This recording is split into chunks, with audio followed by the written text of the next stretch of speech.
Greetings, everyone. Pete Pardo here from Sea of Tranquility. Welcome to pick number 2 of albums that are 30 years old in 2025. We are looking back all month here in March at those birthday albums from 1995, celebrating 30 years this calendar year, right? The top 2 today. It's a debut album from an American band.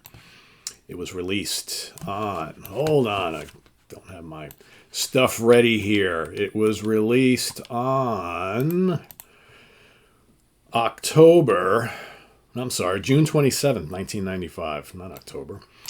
Recorded at Bearsville Studios in Woodstock, New York.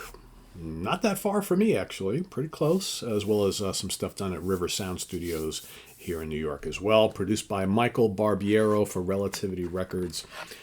I'm talking about the self-titled debut from Government Mule. That's right. The Mule is here. Originally a kick-ass power trio. Warren Haynes on guitars and vocals. Also at the time of the Allman Brothers Band, Matt Apps on drums, excuse me, and Alan Woody on bass, also of the Allman Brothers Band.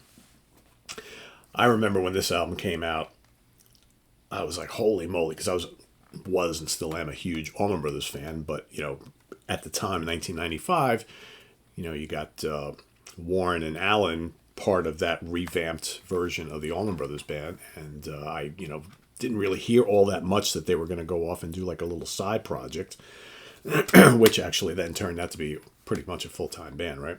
And when I first heard this album, I was like, holy moly, this is a throwback to like some of the heavy blues rock, hard rock bands of the 70s.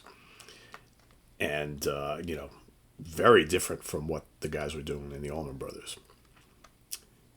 Like I said, basically taking the framework, I guess if you could best describe, certainly early on, they become more of like a varied type of band in the years since, like maybe the first 2 albums, maybe 3 albums.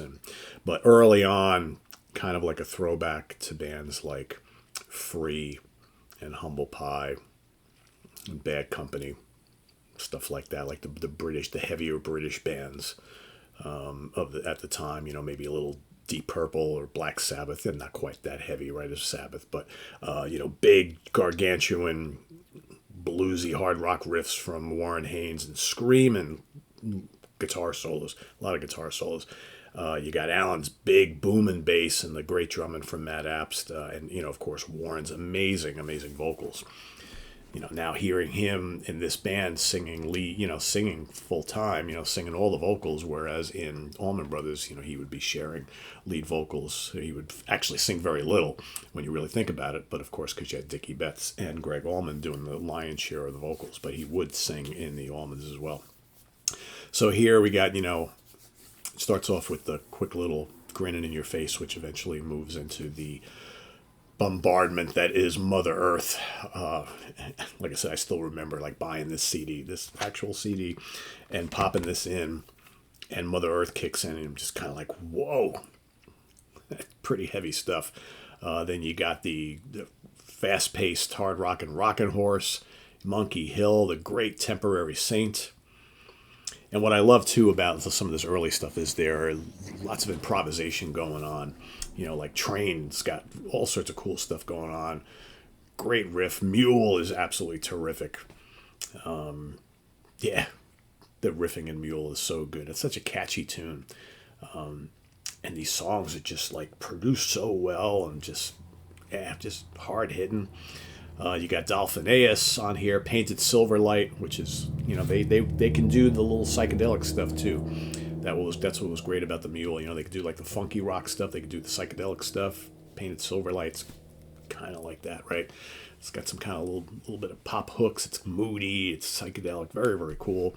They do a cover of Mr. Big, of course, from Free. Do it very, very well, I might add. Then you get the amazing Left Coast Groovies, which they dedicate to Frank Zappa. It's got all sorts of weirdness in it, right? Very cool. Look, these guys were known for doing like great covers of classic tracks, stuff that you wouldn't expect, and also throwing in little snippets of things that would be like an homage to certain other artists, musicians, and bands and things like that. And then World of Differences, the last track, again, just so amazing. And a lot of this stuff is really brooding and moody, and love it. And just big riffs, gargantuan riffs, and just sizzling solos. You know, I've loved him in the Allman Brothers Band, you know, early on when they got back together. But I think it really was with the Government Mule stuff where I finally started to, you know, realize what an amazing, well-rounded musician Warren Haynes is. Because all of a sudden, you know, you're hearing him singing all the songs, all these different guitar styles, right? The songwriting, he's does it all. And in the years since this, I mean, with all these Government Mule albums and Warren Haynes solo albums and all the various Allman Brothers albums and everything he's, you know, worked on, appeared here, appeared there, you know, all the stuff he did with various members of the Grateful Dead and stuff. I mean, he's just one of the busiest guys in rock and just one of the most amazing musicians out there. Got John Popper and Hook Herrera do little bits of harmonica here and there on this album. And Michael Barbier does, also helped out a little bit in the studio, obviously the producer as well. So, yeah, and this particular album, you know, the Mule would start with this first album, not a big charting album, but they would start to kind of pick up steam after this. I think this was still, you know, new bands. Not everybody knew about them quite yet, but, and I remember seeing them. Not on this tour, but I believe it was the tour of the second album. Or maybe it was this one. I don't remember. I think it was in 1996. So it may have been on the tail end of the tour for this album. And I saw them at Irving Plaza in New York City. And they had a very young Derek Trucks and his band opening up for them. And I remember, like, Derek Trucks, is he like the son of Butch Trucks, right? It's the nephew, obviously. And being very impressed by him. But then the Mule came on and they played like 4 hours. And I remember I was loving it, but man, by like the third hour, I was losing steam because it was late. I had to work the next day, and I was like, oh man, this is a long night. But I remember I have very fond memories of that, and I've seen the Mule in subsequent years, and they never disappoint. Always really, really good. So they still are a well-oiled machine out there, even though, you know, like a keyboard player now and a little different lineup of the band. Obviously, Matt's still on board, but of course we lost Alan, right? But Warren's still going strong. So yeah, that's my pick for today. Absolutely love it. Government Mule, self-titled debut. Still to this day my favorite Government Mule album. I mean, I love so many of them, but I don't think they quite top this. You know, like I said, they've done all sorts of cool stuff in the years since, and you know, the second and third albums both really, really good. But there's something about the thunderous nature of this early album, the moodiness of this album that has always really, really resonated with me. And it was the first. Sometimes the first is the one you remember the fondest, right? So let us know what you think of Government Mule. I've seen many of you pick it this month.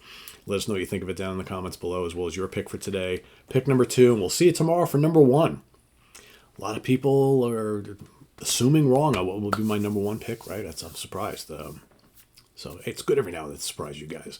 Can't always be kind of predictable, right? It's like, I know exactly what Pete's going to pick because it's number 1. Well, so far, I haven't seen anybody that I've known. I haven't looked at all, you know, like 700 or 800 comments on every single video, but I've checked around a little bit, and some of you are picking stuff that I've already picked, and, you know, so you'll find out tomorrow. Till then, visit us on the web at www.seaoftranquility.org. We're on Facebook, we're on YouTube all together. All the damn time. Please subscribe if you haven't already and click on that notification bell so you get alerted of all of our content as a post. And please do hit the like button before you leave. Also down below we got the links to our Ko-Fi page for channel donations, our merch page, our Cameo page, and the Sea of Tranquility membership options all down below. Thank you in advance for all you who do support the channel. It's greatly appreciated, and we'll see you soon here with more stuff. Take care. Bye-bye.